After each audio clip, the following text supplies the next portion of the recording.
MCNICOL and Catherine Harris last updated 1431, September 27, 2017. New Zealand First Leader Winston Peters has a cast-iron commitment to shift ports of Auckland. New Zealand First Leader Winston Peters will decide the next government, but one of his key election policies about shifting the country's biggest port was criticized for making no sense. Peters arrived in Wellington on Wednesday to meet with his caucus ahead of coalition negotiations which would decide the next government. Both Labour and National have told New Zealand First they are ready to talk about a coalition, but the Kingmaker has said he would wait until October 7, when the special vote results roll in. A shipping industry commentator said shifting the country's biggest port would add time and cost to imports and exports. In August, Peters said his party had a cast-iron commitment to relocate the ports of Auckland within 10 years. Redmore freight experts said shifting Auckland's port northwards would hit people in pocket. Winston Peters promises shift of Auckland port to Northland, who suggested the ports of Auckland sale. This would see the country's biggest port move its operations to Northport at Marsden Point near Whangarei by the end of 2027. Ports of Auckland is investing in 3 new cranes as it looks to shore up for future growth. Auckland Mayor Phil Goff and local iwi Ngāti Wachua Oroke both came out in support of the relocation. But a shipping industry commentator said in August moving the port would make no sense from a freight point of view because of the added time and cost to both exports and imports.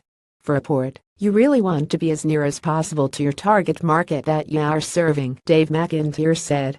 Auckland is an import port predominantly, so basically for the flow of imports into Auckland, the majority of them stay in the greater Auckland area.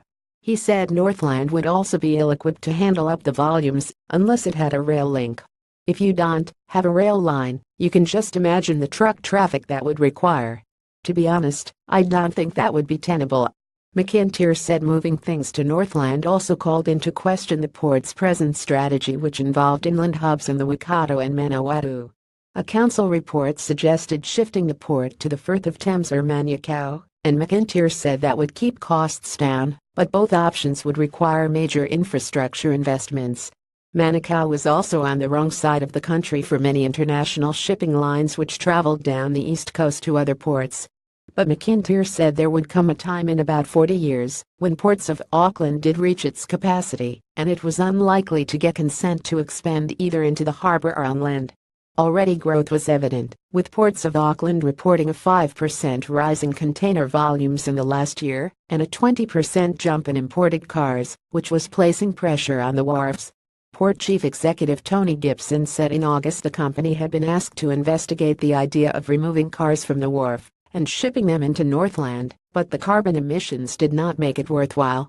We don't have an issue about moving, but what we are going to do is we're coming out in October with a wider port development plan, and what people will see is we're being very transparent about what we need to do, he said. To cope with the growing volumes, the port is also considering building a large car park, the first stage of which would hold 1,500 vehicles. On Wednesday, Ports of Auckland said it had placed an order for 3 new container cranes for delivery late next year.